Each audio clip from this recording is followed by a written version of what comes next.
نحمده ونصلي ونسلم على رسوله الكريم أما بعد قال الله تعالى في الكلام المجيد والفرقان الحميد بسم الله الرحمن الرحيم والعصر إن الإنسان لفي خسر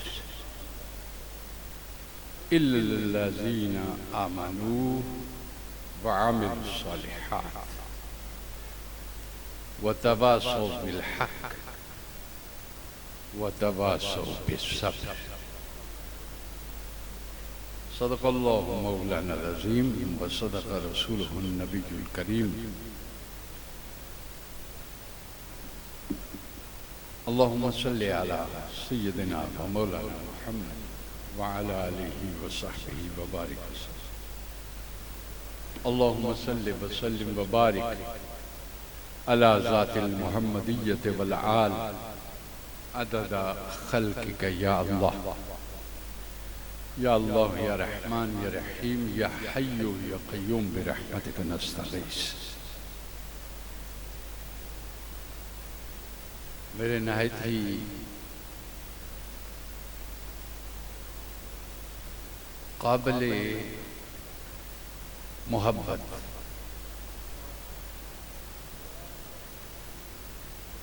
اور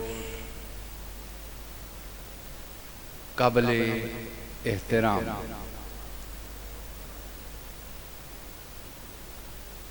قبلہ پروفیسر محبوب حسین صاحب ادام اللہ فیوزہ میرے نہایت ہی قابل رشک اور قابل احترام حضرت صاحبزادہ احمد فاروق صاحب سجادہ نشین میرا شریف اور مشائخ عظام دیگر جتنے بھی تشریف فرمائے میری طبیعت انتہائی خراب رہتی ہے اور سفر بالکل کئی عرصے سے نہیں کر سکتا اتفاقاً دل سے ایک محبت ہے احترام ہے اور ایک چاہت ہے قبلہ پروفیسر محبوب حسین صاحب سے کافی عرصے سے ملاقات نہ ہوئی تو اس دفعہ گولڑا شریف میں اتفاقاً حضور لالا جی صاحب کے وہاں پہ زیارت ہو گئی اور پھر مجھے حکم دیا گیا کہ میں حاضر ہوں دراصل خطاب کے لیے نہیں آیا میں صرف آپ کی زیارت کے لیے آیا اور حضرت صاحبزادہ صاحب کی ملاقات کے لیے دوستو یہ عظیم الشان اجتماع اور یہ عظیم الشان لوگ کائنات سکڑ رہی ہے انسانیت بگاڑ کا شکار ہو گئی ہے آسمان نے ہم سے نگاہیں پھیر لی ہوئی ہیں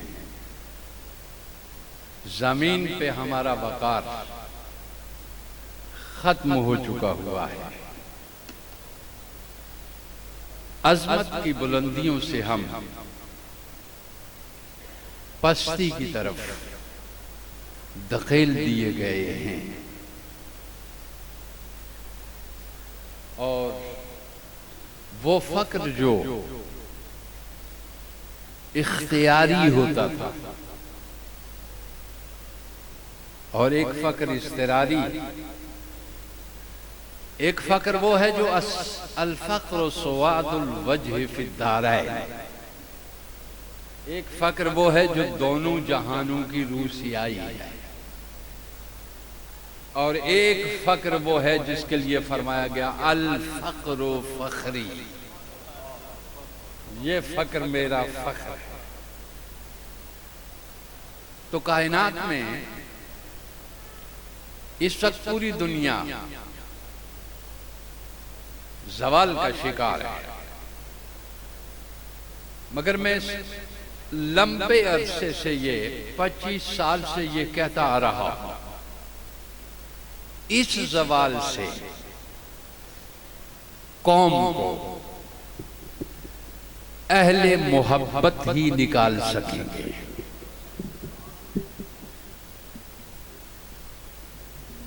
اہل محبت کون سے ہیں؟ وہ جن کو صاحبان احسان کہا گیا ہے۔ آپ کو پتا ہے کہ کبھی صحابیت تھی، پھر تابعیت تھی، پھر تبع تابعیت تھی، یہ بدلتا رہا دو جی۔ پھر زہد تھا، ان کو زاہدان زاہد کہا گیا۔ صحابہ اور تابعین کے بعد اور تبع تابعین کے بعد ادوار میں مختلف ہوتے چلے گئے۔ جتنا ہمارا قرب رسول اللہ سے کم ہوتا گیا، زمانہ رسالت مآب سے جتنا ہم دور ہوتے چلے گئے، اتنا ہی ہمارے اندر کی پیاس بجھتی گئی، طلب بجھتی گئی، اور اس پیاس اور طلب کو وہی لوگ بڑھا سکتے ہیں کہ جن کے پاس پیاس کا سامان بھی ہو اور آتش شوق بھی ہو۔ اس کے سوا نہیں کچھ بھی ہو سکتا۔ تو میں یہ آپ کو بتاتا رہا ہوں کہ 21ویں صدی، 30 سال سے میں یہ بتا رہا ہوں پوری دنیا میں کہ 21ویں صدی یہ اولیاء کاملین کی صدی ہے۔ کس کی صدی ہے؟ اولیاء کاملین کی صدی ہے، اور علماء ربانیین کی صدی ہے۔ علماء ربانیین کی صدی ہے۔ یہ دو لوگ ہیں قوموں کی تقدیر بدلنے والے، علماء ربانیین اور اولیاء کاملین۔ ایک ایمان کی معراج پہ ہوتے ہیں اور دوسرا احسان کی معراج پہ۔ اسلام ابتدا ہے۔ اسلام کیا ہے؟ ابتدا ہے۔ جب یہ احسان میں بدلتی ہے تو وہ آخری جملہ آتا ہے رسول اللہ صلی اللہ علیہ وسلم کا کہ الیوم اکملت لکم دینکم وَأَتْمَمْتُ عَلَيْكُمْ نِعْمَتِي وَرَضِيتُ لَكُمُ الْإِسْلَامَ دِينًا۔ اسلام جب تک دین میں نہیں بدلتا، دین میں نہیں بدلتا، اسلام ارتقا کر کے جب تک ایمان میں نہیں بدلتا، ایمان ارتقا کر کے جب تک احسان میں نہیں بدلتا، احسان ارتقا کر کے جب تک بصیرت میں نہیں بدلتا، بصیرت ارتقا کر کے جب تک قرب میں نہیں بدلتے، اس وقت تک نتیجہ کہیں بھی پیدا نہیں ہو سکتا۔ چاہے تم ہواؤں میں اڑو، فضاؤں میں پرواز کرو یا سمندروں پہ چلنے لگ جاؤ، نتائج پیدا نہیں ہوتا۔ میں آپ کو بتا رہا ہوں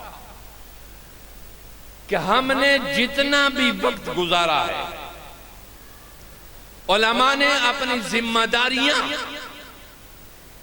اس صلاحیت کے ساتھ پوری نہیں کی جس صلاحیت کے ساتھ مجدد الفسانی نے کی، جس صلاحیت کے ساتھ امام احمد رضا خان قادری نے کی، جس صلاحیت کے ساتھ مہر علی گولڑوی نے کی،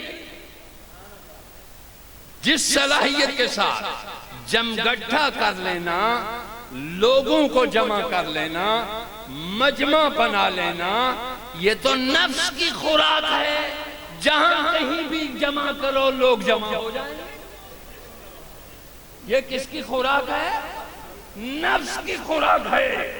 روح کی خوراک جہاں پہ ہوتی ہے وہاں 40 دن لوگ بھوکے بھی بیٹھے رہتے ہیں اور پیاسے بھی بیٹھے رہتے ہیں۔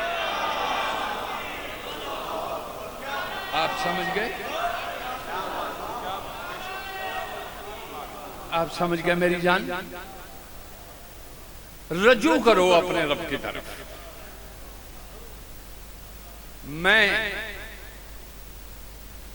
میں آپ کے سامنے کچھ کہہ نہیں سکتا کہ آنکھ جو کچھ دیکھتی ہے لب پہ آ سکتا نہیں۔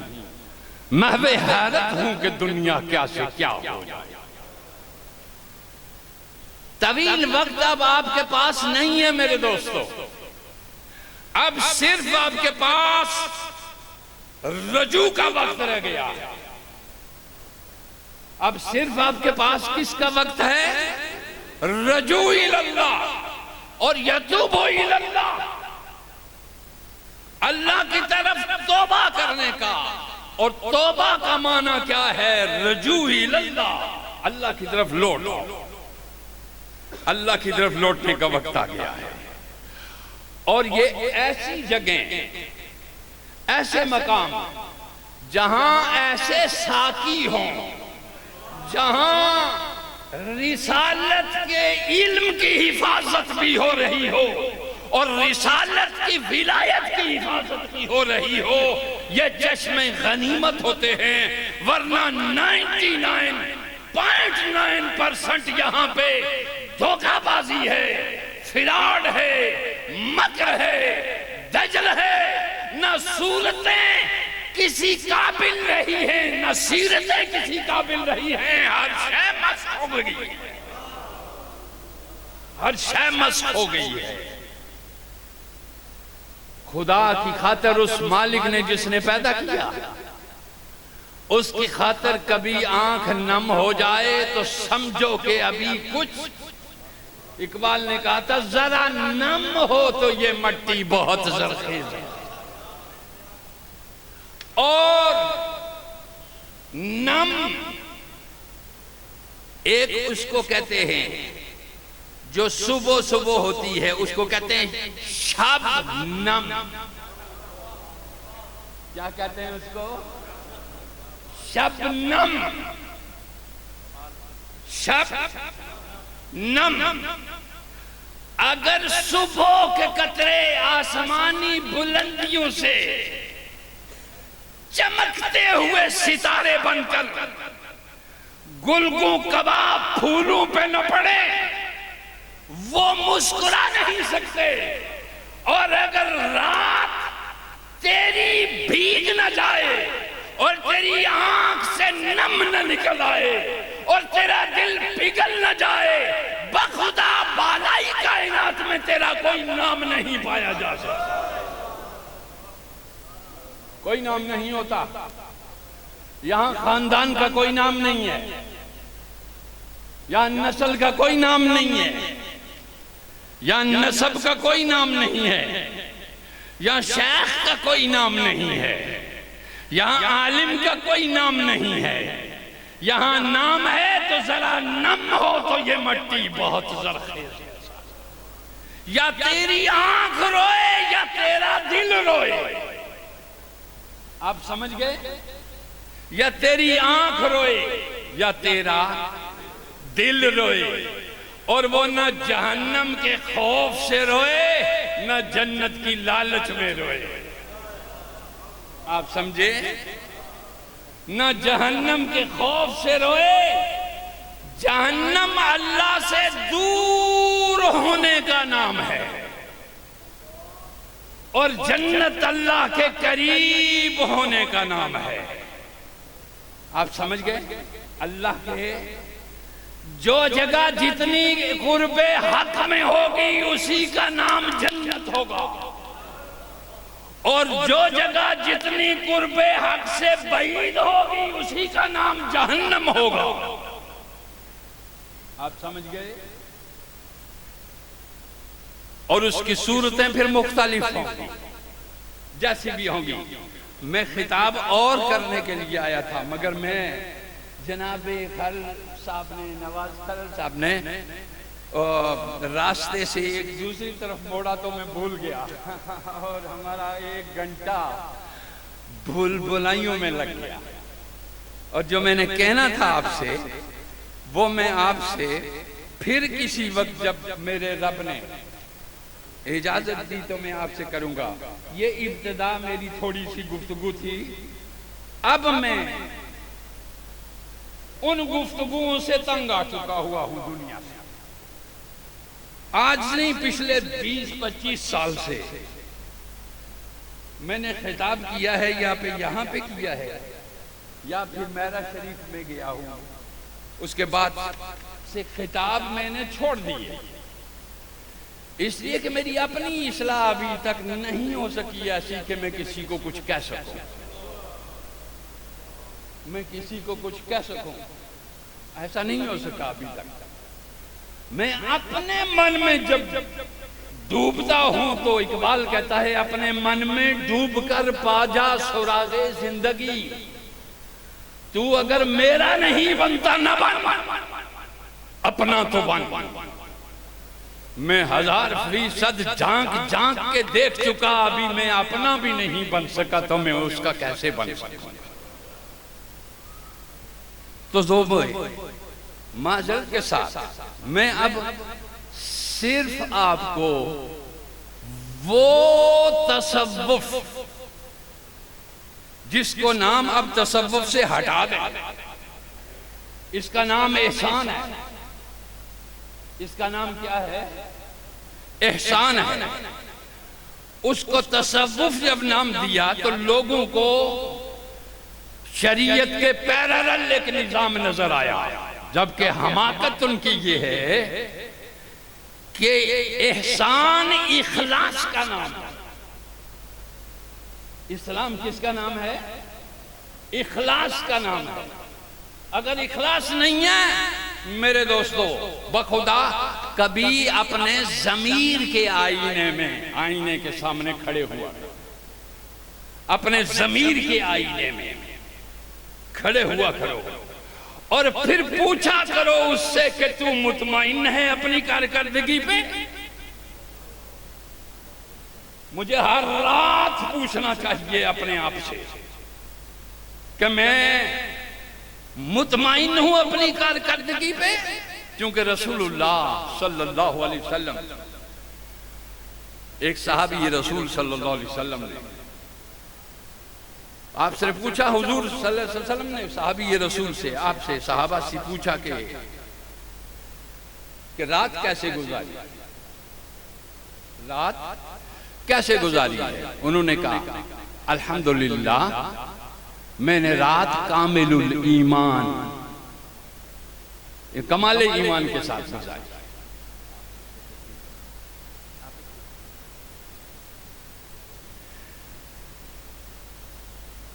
کیا نشانی ہے تیرے ایمان کی کامل ہونے کی؟ انہوں نے کہا یا رسول اللہ جب میں سونے لگا تو میں نے اپنے دل میں جھانکا کہ اس دل میں کسی کے لیے بغض اور حسد اور ریاکاری تو نہیں ہے، اور اس دل میں کوئی خواہش تو نہیں ہے، کوئی آرزو تو نہیں مچل رہی۔ تو میں نے دیکھا کہ یہ دل مطمئن تھا، میں نے دیکھا کہ یہ دل مطمئن تھا، تو میں نے سمجھ لیا کہ میں کامل الایمان ہوں۔ حضور علیہ السلام نے فرمایا مبارک ہو تو ہی کامل الایمان ہے، لوگوں جو کرنے کی باتیں ہیں وہ میں آپ کو بتا رہا ہوں. بڑے طویل عرصہ سے علماء ربانیین نے، ہم لوگوں نے قرآن آپ کے سامنے پیش نہیں کیا. قرآن آپ کے سامنے پیش نہیں کیا. آپ سمجھئے قرآن اخفا میں رکھا، ٹھیک ہے، قرآن محجور رکھا، قرآن بیان نہیں کیا، چونکہ قرآن کی تعلیمات پہ فرقے غالب آ گئے. کیا چیز غالب آ گئی؟ فرقے غالب آ گئے، خواہشیں غالب آ گئی، اور چیزیں غالب آ گئی. ہر شخص سوچے کہ قرآن ہم نے نہیں پیش کیا. مثلا قرآن کیا چیز ہے وہ جو آپ کو نہیں دی؟ میں آج چند ایک نمونے کے طور پہ حضور والا اجازت ہو. سب سے پہلے دیکھیے، باہم جب گفتگو ہوتی ہے تو احسان کا تقاضا کیا ہوتا ہے؟ اگر آپ اپنے آپ کو متصوفین کہتے ہیں، صوفیہ کہتے ہیں، تو ہم اس کو محسنین کہتے ہیں، کیونکہ صوفی سے لوگ چڑھتے ہیں. ہم اس کو کہتے ہیں محسنین. یہ سپرلیٹیو ڈگری ہے محسنین کی. قرآن میں آیا ہے مسلمین، مومنین، محسنین. اب قرآن سے جب پوچھو کہ مومنین کون سے ہیں تو وہ پوری تعریف بتاتا ہے کہ یہ لوگ. تو ہم نے کبھی پوچھا ہی نہیں. قرآن سے پوچھا کہ محسنین کون سے لوگ ہیں، فرمایا وہ ہیں جن سے آپ رب محبت کریں، جن سے اللہ خود محبت کرے. وہ کون سے ہیں؟ محسنین ہیں. اور فرمایا مسلمین کون سے ہیں؟ کہا جو کھانے پینے اور قبرستانوں میں مسلمانوں کے دفن ہونے کا حق جن کو حاصل ہو جائے وہ مسلمین. ٹھیک ہے، مسلمان ہونے کا اتنا فائدہ ہے کہ جنازہ پڑھ لے گا کوئی. ٹھیک ہے، جنازہ، یہ مسلمان ہونے کا فائدہ بتا رہا ہوں. آپ کو فائدہ یہاں پہ پہنچے گا اگر آپ مسلمان ہیں کہ نہلا دے گا کوئی، وہ بھی خوش قسمتی ہے. کفنا دے گا کوئی، وہ بھی خوش قسمتی ہے. جنازہ پڑھ دے گا کوئی، وہ بھی خوش قسمتی ہے. کوئی دعا کر دے گا، کوئی نہیں کرے گا. کوئی کرے یا نہ کرے. یہ بھی ایک بات ہے. مسلمانوں کے قبرستان میں تجھے کلمے کے ساتھ لے جا کے دفنا دیا، بس یہ مسلمانی کے بینیفٹس ہیں. اس کے سوا نہ یہاں کوئی بینیفٹس ہے نہ آخرت میں کوئی بینیفٹس. آپ سمجھ گئے؟ قرآن پڑھ کے دیکھیے، مسلمان ہونے کے صرف یہ بینیفٹس آپ کو ملیں گے. یا اگر مال و دولت ہے تو وہ تقسیم ہو جائے گا قرآنی روح سے، وہ رسا میں. لیکن مسلمان یہ بھی ایک بڑا درجہ ہے. سماکم المسلمین، اللہ کہہ رہا ہے ہم نے تمہارا نام مسلمان رکھا. لیکن یہ وہ ابتدائی درجہ ہے، اور یہاں ہی تم خود ایک دوسرے کو کافر کہہ کر اس کو بھی مشکوک بنا دیتے ہو کہ کوئی مسلمان ہے بھی یا نہیں. آپ سمجھ گئے؟ کوئی مسلمان ہے بھی یا نہیں. میں فرقوں سے بہت بالا تر ہوں، اس لیے میں آپ سے بات کرتا ہوں اور کھلی بات کرتا ہوں کیونکہ یہ جگہ بھی وہی ہے. آپ سمجھ گئے؟ میں بالا تر ہوں فرقوں سے، میں مذاہب سے بھی بالا تر ہوں، اس لیے کہ ہر مذہب میں اعلیٰ ترین بصیرت والے لوگ موجود ہوتے ہیں جو اللہ کی بندگی کے بھی قائل ہیں اور رسولوں کی رسالت کے بھی قائل ہیں اور آخرت کے بھی قائل ہیں. آپ سمجھ گئے؟ ہر مذہب میں موجود ہیں. بصیرتیں سلب نہیں ہوتی. بصیرتیں سلب نہیں ہوتی، بصیرت موجود تھی تو ہی اس نے کہا لے کے دلو رام کو حضرت گئے جنت میں جاؤ، لے کے دلو رام کو حضرت گئے جنت میں جب غل ہوا ہندو بھی نور مصطفیٰ کے ساتھ ہے۔ بصیرتیں ہر جگہ پہ موجود ہیں، ہر مذاہب میں موجود ہیں، اور وہی صاحب بصیرت مومنین ہیں۔ آپ سمجھ گئے میری بات؟ اب قرآن آپ سے کہتا ہے کہ سب سے بنیادی چیز پہ دو ہے، ایک ہے حسن خلق اور ایک ہے حسن معاشرت۔ علماء اور اصفیاء کا کام، علماء کا کام حسن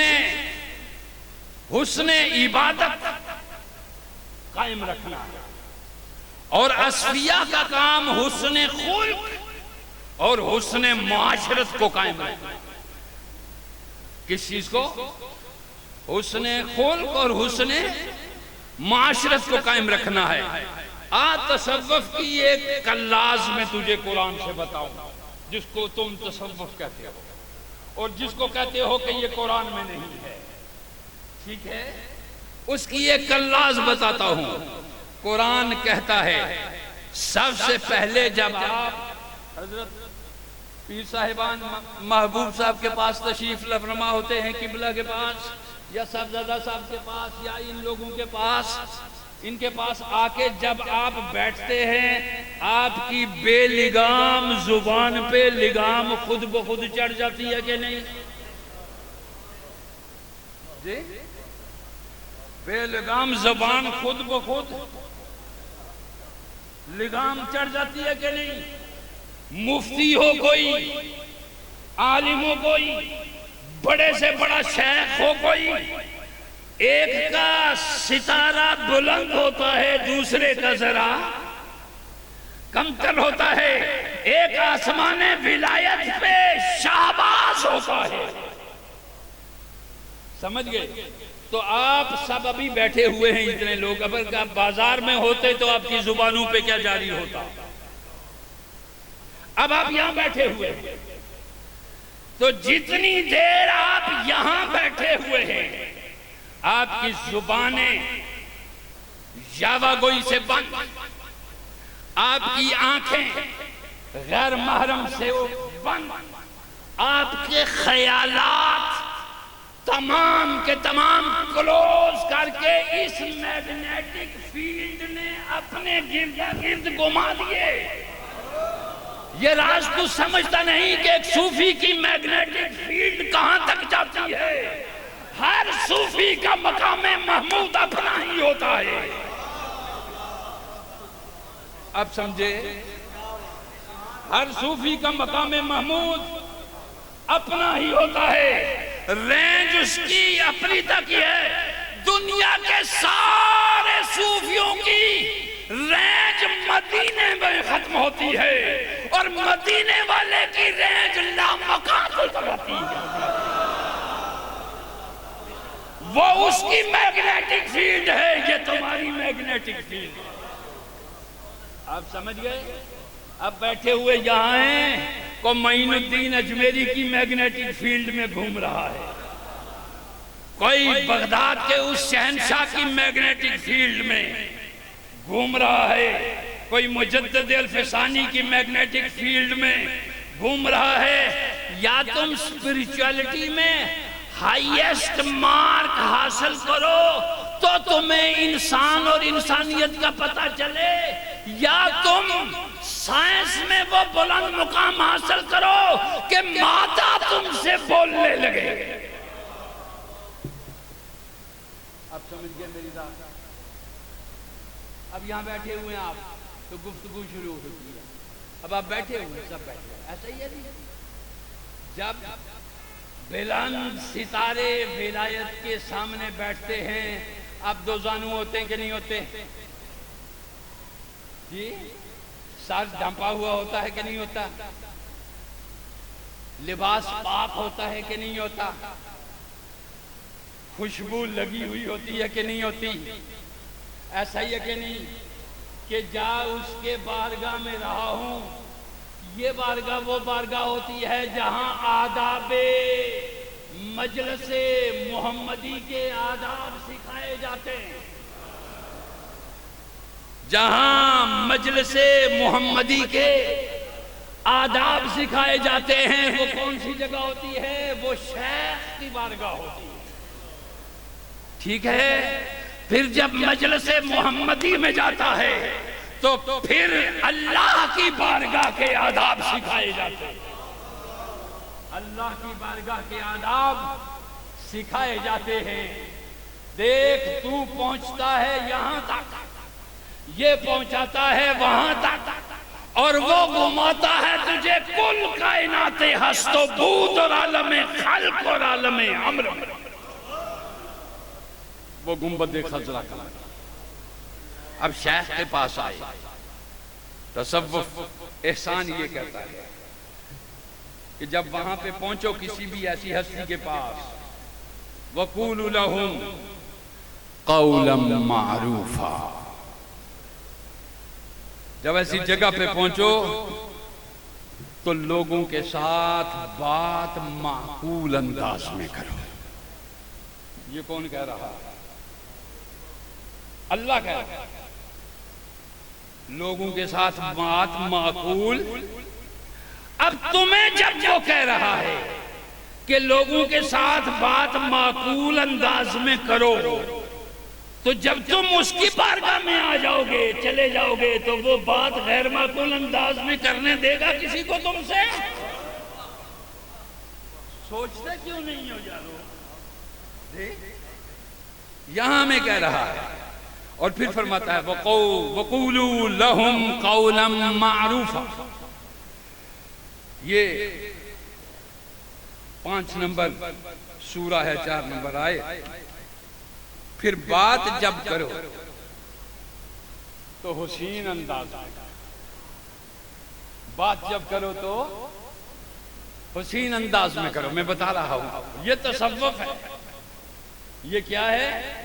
تجھے یہ تصوف نظر نہیں آتا، تجھے صرف وہ تصوف نظر آتا ہے جہاں تیری عزتیں لٹتی ہیں، جہاں تیرے دھندے چلتے ہیں، جہاں تیرے تعویذ بکتے ہیں. جہاں تعویذ بکتے ہیں وہاں عزتیں بھی بکتی ہیں. آپ سمجھ گئے میری جان چندہ؟ تو تصوف تعویذ دھندے کو سمجھ بیٹھا، تو دم شف کو سمجھ بیٹھا. تصوف دل کو پگھلا کر موم کی طرح بنا کر مصطفیٰ کی گزرگاہوں میں بچھانے کا نام ہے.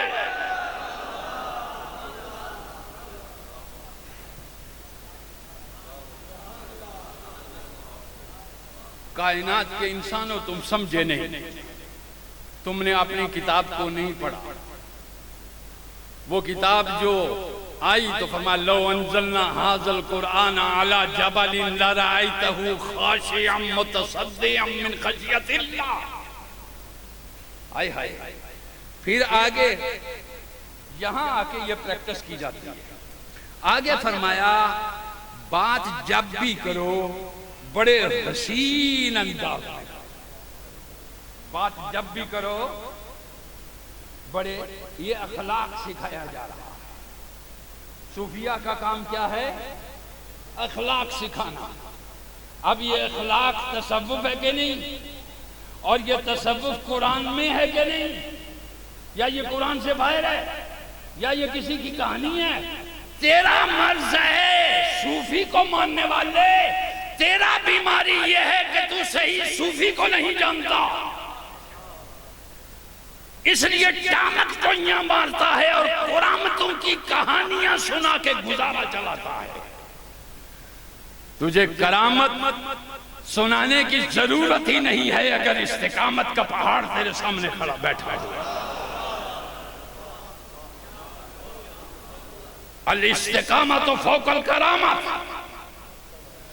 بادشاہ بھی آئے تو باہر کھڑا ہو جائے، بھئی میری مرضی آئی تو میں ملوں گا، نہیں آئے تو نہیں ملوں گا میں. کہ یہاں پروٹوکول اور ہے. یہاں کوشش کرتے ہیں لوگ، سلسلہ چشتیہ کا کوئی بزرگ کبھی کسی بادشاہ کی خانقاہ میں نہیں گیا، سمجھ لے گیا؟ حضور غوث الاعظم، آپ جب صوفی کہلاتے ہو پھر غوث اعظم کی 11ویں تک تو محدود نہ رہو نا، پھر بادشاہ بھی آئے کوئی اسے کہو تجھے کوئی کام ہے تو باہر بیٹھ ٹھہر، واللہ غالب علی امرہ، میں اللہ کے امر کے تابع ہوں، جب وہ مجھے ملاقات کرائے گا تو میں کروں گا، نہیں کرائے گا تو نہیں کروں گا، اس لیے کہ میں نے اپنے آباء و اجداد سے، علی سے لے کر اور نبی سے لے کر نانے جویں پہ اپنے آپ کو مجبور کر دیا ہے، جنہیں نانے جویں بخشی ہے تو نے، انہیں بازوئے حیدر بھی عطا کر، اب نانے جویں تو نہیں مرغے مسلسل ہے، مگر بازوئے حیدر نہیں ہے، بازوئے زبانیں دراز ہیں، زبانیں دراز ہیں مگر فکر کوتا ہے، زبانیں لمبی ہیں مگر دل چھوٹے ہیں، بصارت تیز ہے مگر بصیرت ختم ہو گئی، کوئی ولایت شلایت اس دور کے اندر نہیں رہ گئی، ولایت اگر کچھ رہ گئی ہے ٹھہر 6 مہینے بعد خود پتہ چلنے والا ہے، ٹھیک ہے، خود پتہ چلنے والا ہے، سورہ المنافقون اترنے سے پہلے سارے ہی کیا تھے جی حضور والا، ساتھ ہی ایک رکابی میں کھانے والے تھے بیٹھ کر، جی ٹھہر، اللہ آزمائے بغیر نہیں چھوڑے گا تجھے، ابھی دودھ کا دودھ اور پانی کا پانی ہونے والا ہے، جو صحیح ہوگا وہی بچ پائے گا، جو صحیح ہوگا وہی بچ پائے گا، جو رب سے طلب کرنے والا ہوگا وہی بچ پائے گا، جو مصطفیٰ کی بارگاہ کا غلام ہوگا وہی بچ پائے گا، جو نیزے پہ سر رکھنے کے قابل ہوگا وہی بچ پائے گا، ورنہ کوئی دوسرا بچ، میری بات سن لے، اللہ اب تمہیں آزمانے والا ہے، ٹھیک ہے، افغانیوں کو انہوں نے بڑے طویل عرصہ سے آزمایا، تو نہیں آزمایا گیا، تو نہیں آزمایا گیا، وہ بڑے طویل عرصہ سے آزمائے جاتے رہے، مگر آزمائش کیا تھی؟ ایک سپر پاور کو بھی پاؤں میں کچلا، دوسری کو بھی پاؤں میں کچلا، تیسری کو بھی پاؤں میں کچلا، کچلا کہ نہ کچلا، اور یہ تیرے صوفی کدھر سے آئے، یہ گنج بخش کدھر سے آئے، یہ چشتی کدھر سے آئے، یہ قادری کدھر سے آئے، ٹھیک ہے، عرب سے وہی راستہ ہے اور یہاں پہنچنے کا، اسی راہ سے یہاں پہنچے ہیں، تو ایک بھی نہیں دکھا سکتا جو یہاں سے اٹھا ہو، ٹھیک ہے، کیونکہ خون دینے والے اور ہیں اور دودھ پینے والے اور ہیں، میری جان اے اہل پنجاب، تمہاری آزمائشیں بھی اب ہونے والی ہیں اور ہوں گی، میری بات کو بس یاد رکھو، میں صرف یہ بات کہتا ہوں کہ اللہ نے کہا بات کو بھی کرتے ہو تو حسین انداز میں کرو، یہ تصوف کی دوسری کلاس میں بیان کر رہا ہوں، وَقُولُوا لِلنَّاسِ حُسْنًا، لوگوں کے ساتھ، دیکھیے ہر آدمی، یہ اتنے لوگ بیٹھے ہوئے ہیں سامنے، کوئی بھی علم قیافہ کا ماہر، ٹھیک ہے، کل یعمل علی شاکلۃ فربکم اعلم بمن هو اہدی سبیلا،